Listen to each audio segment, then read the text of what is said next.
Beneath the blazing sun of Morocco's arid heart lies the ancient Kasbah of Ben Haddou. Majestic earthen fortress, weathered by time and carved into the side of a red clay hill. By day tourists flock to its ruins, marveling at the ochre walls and narrow, winding alleyways that whisper tales of old caravans and Berber dynasties. But by night, when the shadows stretch long and the wind howls like a grieving widow, the Kasbah becomes something else entirely.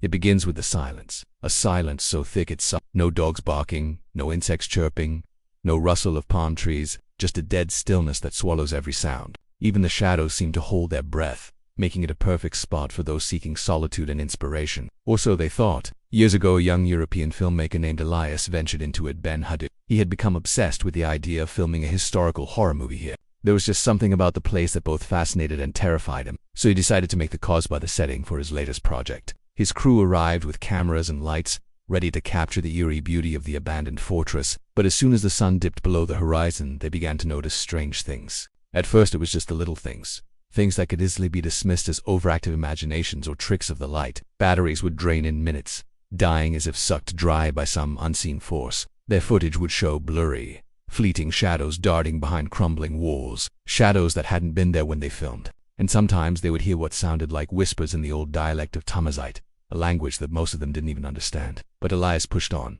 brushing off their fears as the product of an overactive imagination and a healthy dose of superstition. The locals had warned them, "The Kasbah is not empty," one elder had muttered. "It only pretends to sleep." But Elias had laughed it off, figuring that a little mystery could add to the film's allure. Then came the third night. They were shooting near the granary, an area locals referred to as the Chamber of Breathless Souls. As the cameras rolled, their lead actress screamed, not from acting, but real, blood-curdling terror. The crew rushed to her side, only to find her unconscious, face twisted in agony, nails bloodied from clawing at the earth. She woke up hours later, eyes wide, whispering in a voice not her own, "Leave, before the sand remembers your name." That night Elias vanished. They found his camera by the old gate. The footage was blurry at first, then clearer. He was speaking into the lens, eyes sunken, skin pale. "I'm not alone," he murmured. "They live in the walls. They crawl through cracks and breathe in your nightmares." Then the screen went black.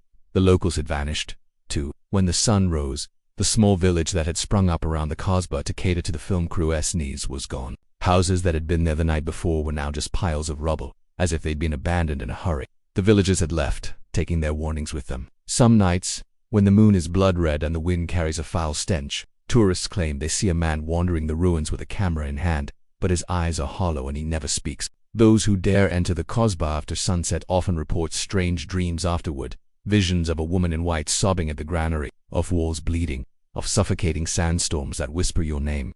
Few return twice. The Kasbah of Ben Haddou remains beautiful in daylight. Yes, but beauty, as they say, is often the most convincing disguise for death. And in this desolate corner of Morocco, the line between the two is terrifyingly thin. Now, if you want to learn about another mysterious place with a dark secret hidden beneath its beauty, click the video on screen now.